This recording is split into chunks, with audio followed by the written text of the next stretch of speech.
Hi, today in this video we are going to discuss on the topic taxonomy.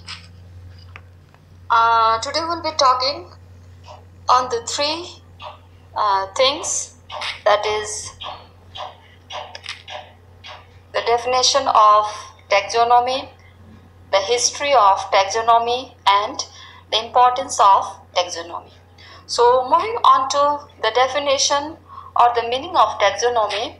Taxonomy means a science of classification or grouping of the living organisms in different categories depending on their external features, internal anatomy, and many other characters.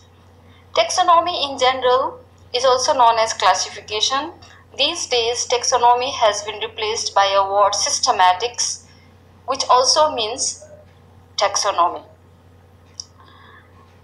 But something has been added when we describe or when we tell something about the word systematics. Previously, taxonomy was just based upon the external features and internal features of the living organisms when they were classified. But these days, when any organism is classified, then along with their internal and external features, the relationship of those living organisms with the surrounding environment is also taken into consideration. And besides internal and external features, what type of relationship is there in between the environment and those living organisms themselves? And likewise, what type of relationship exists among among those organisms themselves? These things are also considered.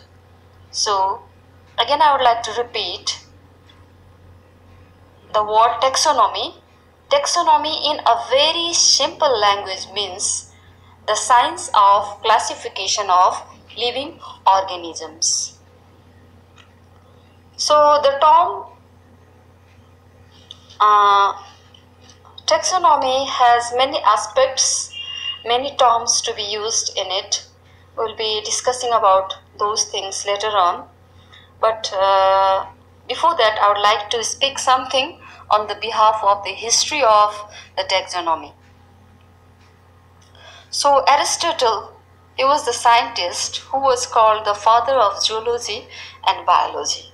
According to him, he subdivided the living organisms depending upon their habitat. Like we see most of the animals, land animals, horse, dog, cat, human beings, we see dwelling on the land. Similarly,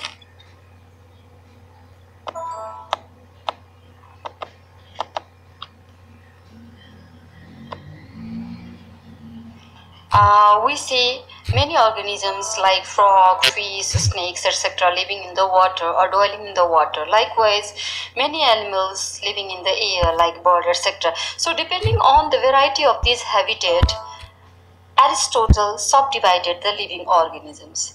Next comes the father of botany and ancient plant taxonomy. So who was that?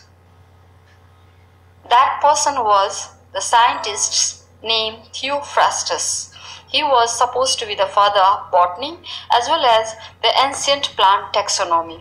He wrote many books. Out of those books are Causes of Plants, Historia Plantarum, Inquiry into Plants, etc. He proposed the first classification of the plant kingdom.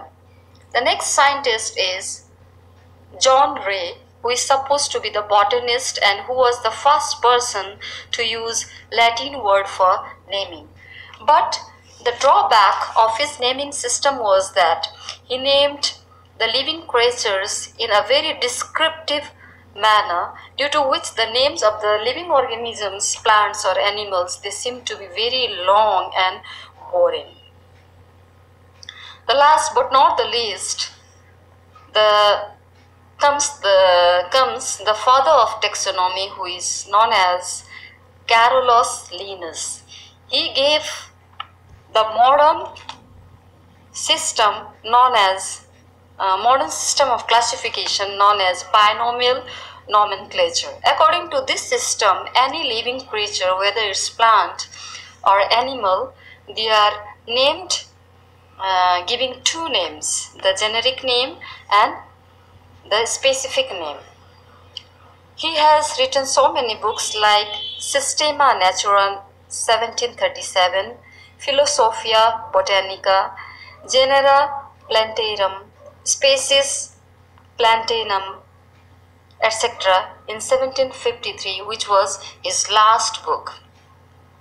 According to his binomial system of nomenclature, the most important things to be noted at the time of mentioning the genera and species of any organism is that whenever we mention or write the generic name, we start with a capital letter, and specific name we start with a small letter.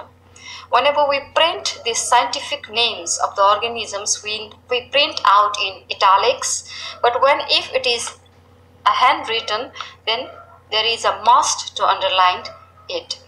The other precaution to be noted is that the signs, whether it is a generic name or specific name, they are less than 3 letters or more than 13 letters.